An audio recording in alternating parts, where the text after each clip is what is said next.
Good morning to all of you. Myself AK Singh and you are watching Future Zone Classes. तो चलिए लंबे छुट्टी के बाद वापस से हम लोग इस प्लेटफॉर्म से मिल रहे हैं, लेकिन नए चैप्टर इलेक्ट्रिक करंट के साथ। क्योंकि जब हम 12th फिजिक्स स्टार्ट किए थे उस समय हम पूरे ब्रॉडली सिलेबस को डिवाइड किए थे चार पार्ट में। चार part: electrostatics, electric current, optics and modern, जिसके पहले पार्ट इलेक्ट्रोस्टैटिक्स के टोटल क्लासेस इन हो चुके हैं। टोटल 36 वीडियोज डाले हैं, उस 36 वीडियोज में वो कंप्लीट हो चुका है। अब हम लोग इलेक्ट्रिक करंट लेकर के स्टार्ट कर रहे हैं। यही इलेक्ट्रिक करंट 12th का सबसे लंबा टॉपिक है। इसमें अगर सारे क्लासेस ऑनलाइन चलते हैं तो लगभग 50+ क्लासेस जाएंगे। सही, तो चलिए पहले जरा ढंग से समझते हैं कि इलेक्ट्रिक करंट होता क्या है। ठीक, आपने इलेक्ट्रोस्टैटिक्स में क्या पढ़ा है? इलेक्ट्रो मतलब चार्ज, स्टैट्स मतलब रेस्ट। सारे चार्जेज को हम लोग रेस्ट में रखकर डिस्कस किए थे। उसमें हम लोग के पास चार्जेज के पास कोई मूवमेंट नहीं था, कोई मोशन नहीं था। अब इलेक्ट्रिक करंट में क्या है? फ्लो ऑफ चार्ज कराएंगे। अब अपने पास चार्ज में मोशन आएगा। सही, अब उस मोशन के कारण चार्ज का क्या क्या इफेक्ट आएगा, उस इफेक्ट्स को डील करने में है इलेक्ट्रिक करंट क्या होती है, वगैरह वगैरह। बहुत लंबे टॉपिक है ये, चलेंगे। तो आप अगर सिंपली कहें कि इलेक्ट्रिक करंट क्या है, the flow rate of charge, charge का फ्लो रेट ही इलेक्ट्रिक करंट बना हुआ है। सही, तो चलिए वन बाय वन चीजों को डिफाइन करते हुए और इलेक्ट्रिक करंट में आगे बढ़ते हैं। आप पहले इलेक्ट्रिक करंट को डिफाइन करो।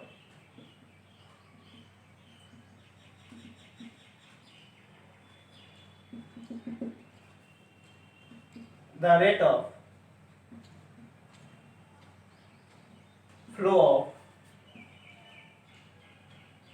charge is called electric current, और इसको ऐसे भी कह सकते हो चार्ज फ्लो पर यूनिट टाइम, और चार्ज फ्लो पर unit time is called electric current, is called electric current. It is denoted by I। Electric current को हमेशा I से दिखाएंगे, कैपिटल I से। It is a scalar physical quantity। Electric current एक exceptional ऐसे physical quantity है जिसमें magnitude भी है और डायरेक्शन भी है, फिर भी वो स्केलर है। मैग्नीट्यूड भी है, डायरेक्शन है, फिर भी स्केलर है।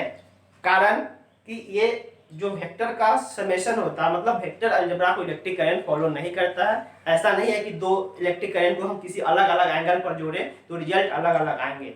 2 एम्पियर प्लस 3 एम्पियर आप किसी भी एंगल पर जोड़ दो, 5 एम्पियर ही आपको मिलेगा। क्लियर? तो इलेक्ट्रिक करंट यही एक एक्सेप्शनल फिजिकल क्वांटिटी है जिसके पास मैग्नीट्यूड भी है, डायरेक्शन भी है, फिर भी यह एक स्केलर क्वांटिटी है। इन चीजों को आप नोट कर ले। सिंस करंट हैज, सिंबल से काम चला रहा है, since current has both magnitude and direction, magnitude भी है, डायरेक्शन भी है, but it is a scalar physical quantity because it not follow vector algebra.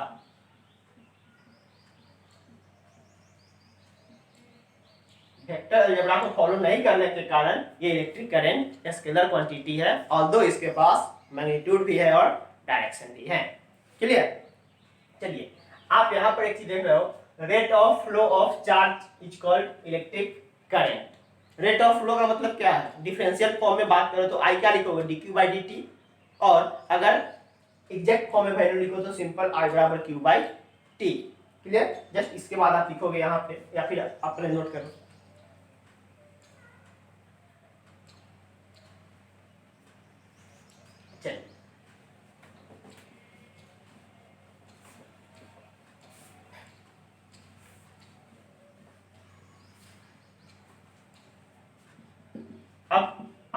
को अगर लिखोगे तो एग्जैक्ट फॉर्म में क्या लिखोगे, Q/T, I equal to Q/T, और इन डिफरेंशियल फॉर्म में यूज करो,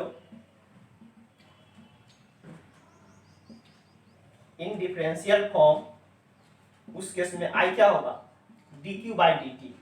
ये फॉर्म कब यूज करेंगे, अगर किसी भी कंडक्टर से, किसी भी वायर से चार्ज के फ्लो होने का कुछ फंक्शन हो, मतलब समय के साथ चार्ज कम या ज्यादा फ्लो हो रहे हो, उस केस में करंट निकालने के लिए हम लोग Q को टाइम के रेस्पेक्ट में डिफरेंशिएट करके करंट निकालेंगे। अदरवाइज अगर चार्ज फ्लो रेट कांस्टेंट जा रहा है, कांस्टेंट चार्ज फ्लो हो रहा है, चार्ज का डिपेंडेंसी समय के साथ नहीं है, then I equal to Q/T निकालेंगे। ये एग्जैक्ट फॉर्म में रिजल्ट है और ये डिफरेंशियल फॉर्म में रिजल्ट है। इस फॉर्म को हम तब यूज करेंगे जब चार्ज टाइम का फंक्शन हो, चार्ज समय के साथ वैरी करे, then I equal to dQ/dt।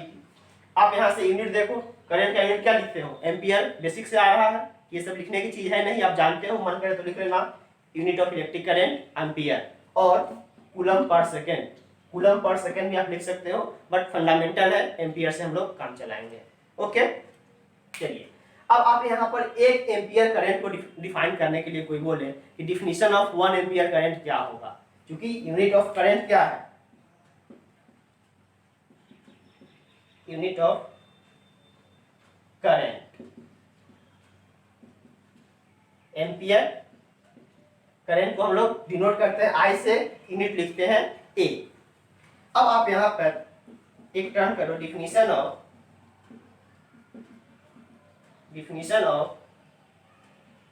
1 ampere. 1 ampere को आप डिफाइन करो। 1 एम्पियर करंट, कितने करंट को बोलोगे, हमें करंट का वैल्यू कितना चाहिए, 1 एम्पियर। तो अगर चार्ज का वैल्यू 1 कूलम कर दे और टाइम 1 सेकेंड कर दे, तो 1 कूलम बाई 1 सेकेंड, अपने पास करंट 1 मिल जाएगा, और 1 क्या एम्पियर में जाएंगे। तो ऐसे हम कह सकते हैं कि अगर किसी भी कंडक्टर से पर सेकेंड 1 कूलम चार्ज फ्लो कर जाए, तो जो करंट बनेंगे उस करंट का वैल्यू कितना होगा, 1 एम्पियर होगा। तो हम इसको डिफाइन कर सकते हैं, if through any conductor, if through any conductor, या फिर through any conductor, if 1 coulomb charge flow per second, then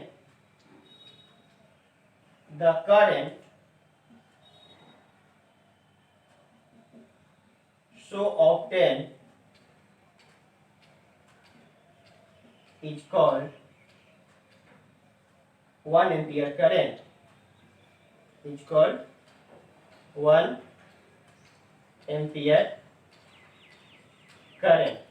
क्या लिखे, through any conductor, if 1 coulomb charge flow per second, then the current so obtained is called 1 ampere current. Clear. आप एक चीज और देखो, यहाँ पर क्या किए, 1 coulomb per second, 1 coulomb per second, लेकिन आप इलेक्ट्रोस्टैटिक्स को याद करो, Q इक्वल टू क्या होता है, NE, N का वैल्यू Q/E। यहाँ से अगर मुझे हमें 1 कूलम चार्ज निकालना हो, तो 1 कूलम चार्ज के लिए याद करो, इलेक्ट्रोस्टैटिक्स का इनिशियल क्लास हम लोग निकाले थे, 1 कूलम चार्ज के लिए हमें कितना इलेक्ट्रॉन चाहिए होता है, 6.25 × 10⁻18। अब अगर यहाँ Q का वैल्यू आप 1 डालो, E का डाल दो इलेक्ट्रॉनिक चार्ज, इसी चीज को सॉल्व करने में रियल क्या आता था, 6.25 × 10⁻18 इलेक्ट्रॉन। तो क्या हम ऐसे भी कह सकते हैं कि अगर किसी कंडक्टर से पर सेकेंड इतना इलेक्ट्रॉन पास कर जाए, अगर किसी कंडक्टर से पर सेकेंड इतना इलेक्ट्रॉन पास कर जाए, तो जो करंट बनेंगे वो क्या होंगे, 1 एम्पियर करंट होंगे। इस 1 एम्पियर करंट को आप ऐसे भी डिफाइन कर सकते हो, second definition, if 6.25 × 10⁻18 electron passes from any conductor in 1 second, या passes through any conductor per second, then current so obtained is called 1 ampere.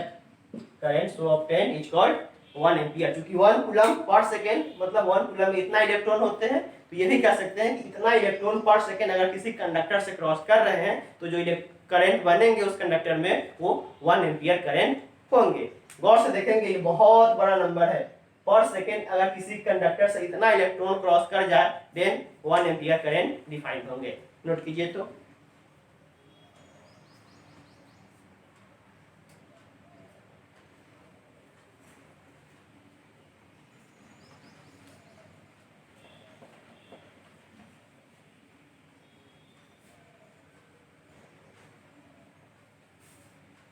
अब चूंकि इलेक्ट्रिक करंट का फ्लो कैसे होता है, हाई पोटेंशियल से लो पोटेंशियल। पॉइंट देके लिखते चले।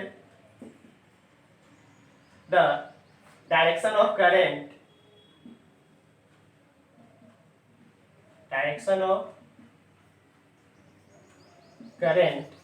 Is opposite to the flow of electron. ऐसे भी आप कह सकते हो direction of current is opposite to the flow of electron. Electron के फ्लो के अपोजिट में हम लोग कन्वेंशनली करंट का डायरेक्शन एज्यूम करते हैं। मींस हम ये कह सकते हैं कि पॉजिटिव चार्ज के फ्लो के डायरेक्शन में करंट फ्लो करते हैं। आप इसको ऐसे दिखा सकते हो, जैसे मान लो कोई एक ये क्रॉस सेक्शन है, कोई एक ये क्रॉस सेक्शन है कंडक्टर का, कोई एक कंडक्टर है। अगर इसमें करंट ऐसे फ्लो हो रहा है, करंट के फ्लो के डायरेक्शन हम लेफ्ट टू राइट दिखा रहे हैं, इसका मतलब निगेटिव चार्ज इस कंडक्टर में ऐसे फ्लो हो रहा होगा। और अगर करंट का फ्लो आप ऐसे दिखा रहे हो देन पॉजिटिव चार्ज ऐसे फ्लो कर रहे होंगे। ये दो figure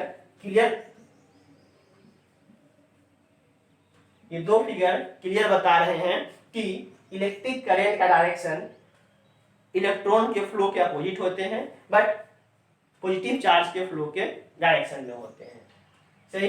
direction of current is opposite to the flow of electron. दो फिगर बहुत कुछ डिनोट कर रहा है।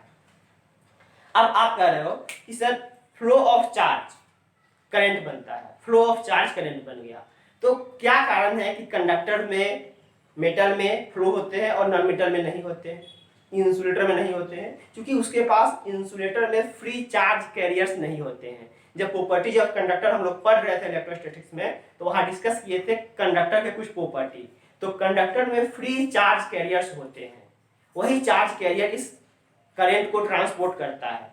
कि कहीं भी किसी चीज के फ्लो होने के लिए एक ट्रांसपोर्टिंग मीडियम चाहिए जो चीजों को ट्रांसपोर्ट करे, जिसको हम लोग बोलते हैं फ्री चार्ज कैरियर्स। तो अब करंट जरूरी नहीं है कि हमेशा मेटल से ही कंडक्ट करते हैं, मेटल से भी कंडक्ट करते हैं, मतलब सॉलिड से भी, लिक्विड में भी, गैसियस में भी। तो अलग अलग मीडियम में अगर करंट फ्लो हो रहा है तो उस अलग अलग मीडियम में चार्ज कैरियर क्या क्या होता है, चार्ज कैरियर क्या क्या होते हैं, वही डील करने हैं। तो अब अगर बात करो फॉर सॉलिड, हम अगर सॉलिड में करंट का फ्लो करवा रहे हैं, जनरली ये सॉलिड क्या होगा, मेटल हो जाएंगे। अगर हम सॉलिड में बात करें मतलब मेटल में बात कर रहे हैं, तो मेटल में फ्री चार्ज कैरियर्स क्या होता है, फ्री इलेक्ट्रॉन। यहां पे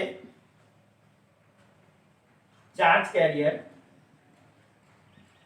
क्या होते हैं, फ्री इलेक्ट्रॉन। जो भी फ्री इलेक्ट्रॉन होते हैं वही, फ्री इलेक्ट्रॉन और बाउंडेड इलेक्ट्रॉन में फर्क है। फ्री इलेक्ट्रॉन मतलब वही मतलब सोर्स है जो कि इलेक्ट्रिक करंट को फ्लो करवा रहा है। अगर बात करो आप फॉर लिक्विड, लिक्विड में मतलब वाटर, आप देख सकते हो वाटर से फ्लो होता है इलेक्ट्रिक करंट। तो कोई भी अगर कंडक्टिंग लिक्विड है तो लिक्विड में अगर चार्ज कैरियर चेक करो आप, तो लिक्विड में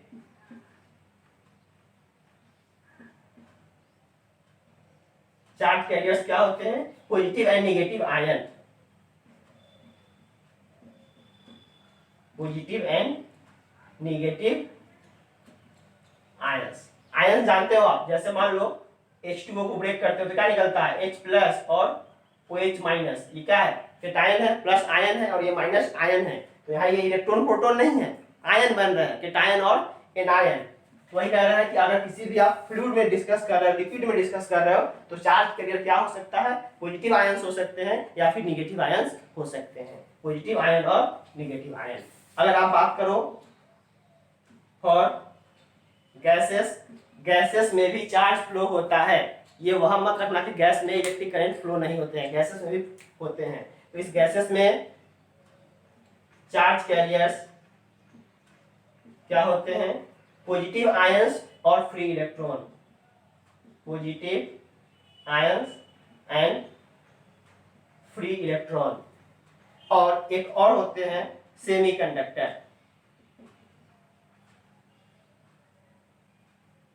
सेमीकंडक्टर में चार्ज कैरियर्स जो होता है वो क्या होते हैं, holes, holes and free electron. अब ये होल्स क्या होते हैं, आप पढ़ोगे मॉडर्न फिजिक्स में जब सेमीकंडक्टर एंड इट्स डिवाइस पढ़ेंगे। इसके बारे में हम लोग को ब्रॉडली डिस्कस करने हैं सेमीकंडक्टर एंड इट्स डिवाइस में। बट अभी आप सिंपल समझो, होल जस्ट लाइक एक पॉजिटिव आयन की तरह कोई चीज होता है, हम लोग डिस्कस करेंगे मॉडर्न फिजिक्स में। और ये 4 पॉइंट बहुत ही इंपॉर्टेंट है।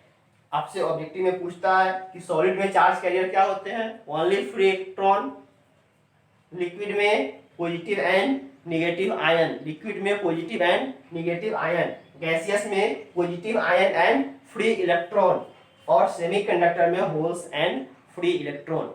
ये नोट करें।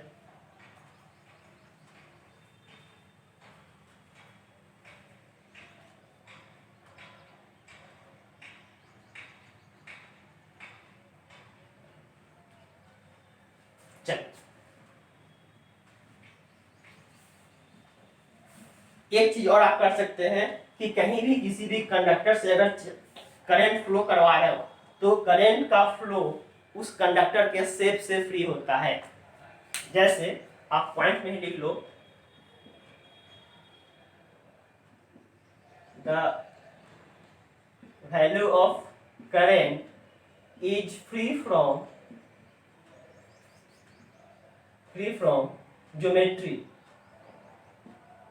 Geometry of conductor.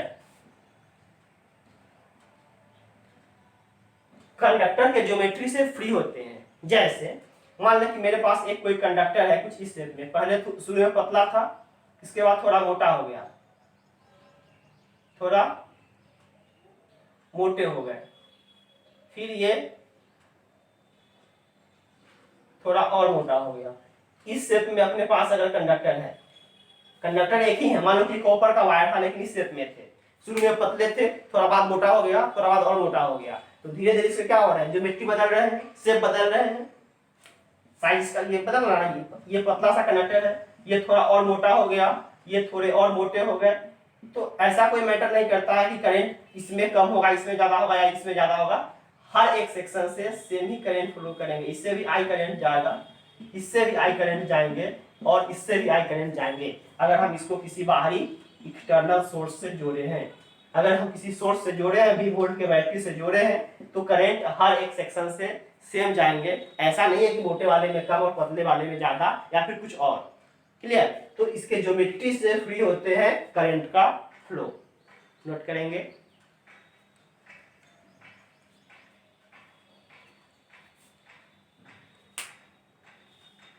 चलिए अब एक चीज और देख ले आप, क्या होता है करंट डेंसिटी। करंट डेंसिटी जरूरी का चीज है, आप डिफाइन करो। करंट डेंसिटी, छोटे छोटे टर्म डिफाइन होते जा रहे हैं, सीखते जाओ, क्योंकि इलेक्ट्रिक करंट बहुत ही लंबा टॉपिक है। सही है?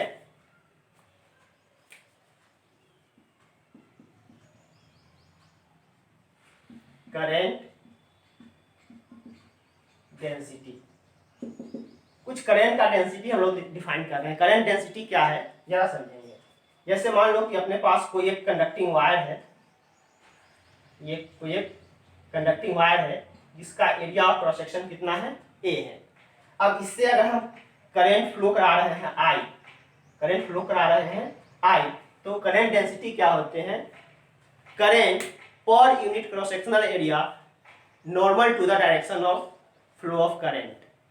इलेक्ट्रिक करंट पर यूनिट क्रॉस सेक्शनल एरिया, लेकिन कैसा क्रॉस सेक्शनल एरिया? वैसा क्रॉस सेक्शनल एरिया जो कि करंट के परपेंडिकुलर हो। आप पहले डिफाइन करो, द करंट पर यूनिट, द करंट पर unit cross sectional area perpendicular to the flow of current is called current density. The current flow per unit cross sectional area perpendicular to the flow of current is called current density. It is denoted by J. J current density को हम लोग J से दिखाते हैं। Clear? Current density को दिखाते हैं J से। तो आप यहाँ पर देखो J इक्वल टू क्या हो जाएगा? करंट पर यूनिट क्रॉस सेक्शनल एरिया, क्योंकि ये क्रॉस सेक्शनल एरिया जो है वो करंट के फ्लो के परपेंडिकुलर ही है। यहाँ पर आप अगर आप कोई एरिया कट करते हो ए वैल्यू का, तो ये एरिया इस करंट के परपेंडिकुलर ही है, तो J equal to I by A. लेकिन अगर हम फिगर यही बनाए, हम इसी फिगर में डिस्कस करें, लेकिन इस बार कुछ ऐसा एरिया बना दें, कुछ ऐसे तिरछा एरिया का क्रॉस सेक्शन कट कर लें ऐसे, तो इस केस में आपके पास एरिया वेक्टर ये बन जाएगा और इलेक्ट्रिक करंट का फ्लो आप ऐसे करवा रहे हो, तो इस एरिया वेक्टर का कौन सा बनेगा? Along the current, along the, just इस वेक्टर को ऐसे तोड़ोगे, मतलब अगर ये ए है इस डायरेक्शन में कितना वैल्यू आएगा? ए का cos थीटा। तो इस केस में अगर आप जे को डिफाइन करते हो, क्या लिखोगे? इलेक्ट्रिक करंट पर unit normal cross sectional area. तो नॉर्मल क्रॉस सेक्शनल एरिया कितना हो जाएगा? ए cos theta. Normal cross section area कितने हो जाएंगे? ए cos थीटा, जहां पर थीटा क्या है? Angle between area vector and electric current. Area vector क्या होता है? आप पढ़ रखे हो गॉस थ्योरम में, एरिया वेक्टर यहाँ आप कर सकते हो, where theta is angle between electric current and area vector. Electric current and area vector के बीच का एंगल है, क्लियरली आपको फिगर में दिख रहा है इस तरीके से। तो आप हमेशा ये फिगर तोते की तरह मत रख लोगे कि I बाई ए होता है। अगर कभी बदमाशी करें क्वेश्चंस, हमें समथिंग कुछ एंगल पर थमा दे एरिया ऑफ क्रॉस सेक्शन, तो उसका हम परपेंडिकुलर कंपोनेंट निकाल के डिवाइड करेंगे, कंफ्यूज नहीं करेंगे क्वेश्चन में। नोट करें।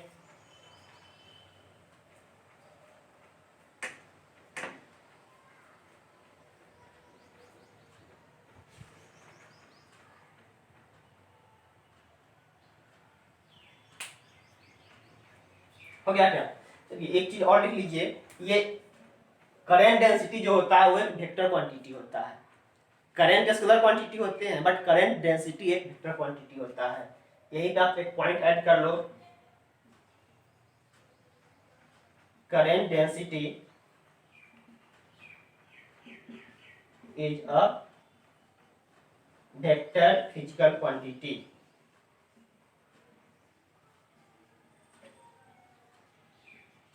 करंट डेंसिटी क्या है? एक वेक्टर फिजिकल क्वांटिटी है, कंफ्यूज नहीं करेंगे।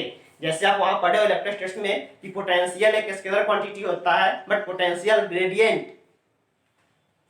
क्या होते हैं? वेक्टर होते हैं। वैसे ही करंट एक स्केलर क्वांटिटी है, but current density, current flow पर unit cross sectional area perpendicular to the flow of current, जो आप टर्म डिफाइन कर रहे हो, वो एक वेक्टर फिजिकल क्वांटिटी होते हैं। हो सकता है कि ऑब्जेक्टिव पूछ दे कि करंट डेंसिटी कैसा क्वांटिटी है, तो आप देख रहे हो करंट से आ रहा है, मान लो स्केलर नहीं, वेक्टर। चलिए अब हम लोग आते हैं कुछ न्यूमेरिकल सेक्शन कर ही देते हैं। आज थ्योरेटिकल नहीं कुछ पढ़ाएंगे, आते हैं कुछ न्यूमेरिकल पे। आप छोटे छोटे न्यूमेरिकल चैप्टर नंबर 1 से बना सकते हो, एम करीम से, एनसीईआरटी से शायद अभी ना बने। हम कह रहे हैं क्वेश्चन है if charge flow through any conductor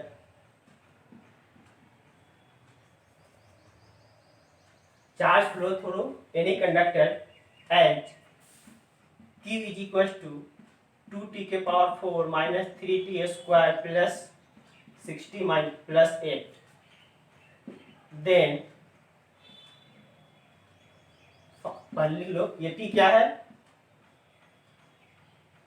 where t is time then find electric current eight t बराबर 3 सेकेंड एंड t बराबर 10 सेकेंड।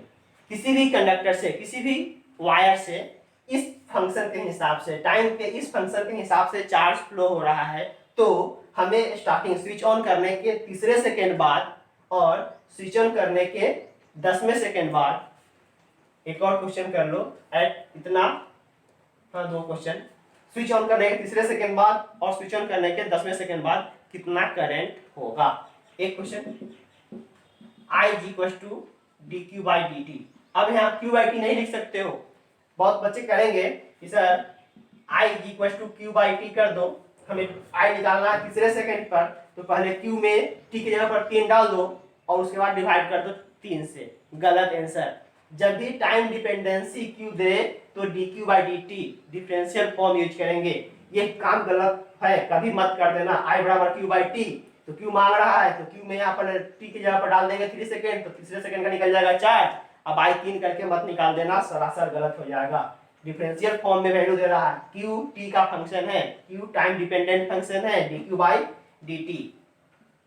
आप इस फंक्शन को डिफरेंशिएट करें 2t के power 4 minus 3t square plus 6t plus 8 by d T. Value कितना हो जाएगा 2t पावर 4 का कितना होगा 4t के power cube x to the power n, n x to the power n minus 1 minus 3t square का 2t plus 6t का differentiation 1 plus 8 constant term है 0, 8t cube minus 6t plus 6। ये क्या निकल गया, अपने पास एक करंट का कोई वैल्यू निकल गया, करंट के कोई वैल्यू निकल गया। Current already time dependent answer आ रखा है, इसलिए करंट एट t बराबर 3 सेकेंड, करंट एट t बराबर 3 सेकेंड क्या हो जाएगा। अब इस t वाले में आप 3 रिटर्न कर दो, 8 गुने 3 का क्यूब माइनस 6 गुने 3 प्लस 6, 8 गुने 3 का क्यूब 3 3 होती है 27 माइनस 6 3 18 प्लस 6, 8 7 56, 5 8 दूनी 16 और 5 21, तो यह 216 प्लस 6 माइनस 18 सॉल्व कर लो, जो आंसर आए आपके पास इतना एम्पियर आंसर। क्लियर। तो ये क्या निकल गया t बराबर 3 सेकेंड पर, वैसे ही t बराबर 10 सेकेंड पर निकालना है, इसलिए आप निकाल दो I एट t बराबर 10, I at t equal to 10। क्या करने हैं, इस रिजल्ट में t की जगह पर 10 रिटर्न कर देने हैं। 8 इंटू 10 का क्यूब माइनस 6 इंटू 10 प्लस 6, जो वैल्यू हो 8 10 का क्यूब 1000 माइनस 60 प्लस 6। आप इसको सॉल्व कर लो, जो आंसर आया उतना एम्पियर आंसर। तो एक क्वेश्चन अभी हम करा रहे हैं, सेशन लंबा हो रखा है, हम नेक्स्ट क्लास में आएंगे, फिर बताएंगे क्या होता है ड्रिफ्ट वेलोसिटी। ड्रिफ्ट वेलोसिटी में कुछ रिलेशन करंट के साथ, मोबिलिटी कुछ आते हैं, रिलैक्सेशन टाइम वगैरह कुछ कुछ आते हैं, टाइम कांस्टेंट टर्म सब आते हैं, वो सब डील करते हुए हम लोग आएंगे ओम्स लॉ पे। आज के लिए बस इतना ही, आशा करता हूँ क्लास समझ आया हो। अगर क्लास समझ आ रहा है, पढ़ाने का स्टाइल बढ़िया लग रहा है, देन वीडियो को शेयर करें ताकि अधिक से अधिक बच्चे लाभान्वित हो सके। बाद बाकी तो आपकी मर्जी। चलिए, तो आज के लिए इतना ही, बाय, फिर मिलते हैं नेक्स्ट क्लास।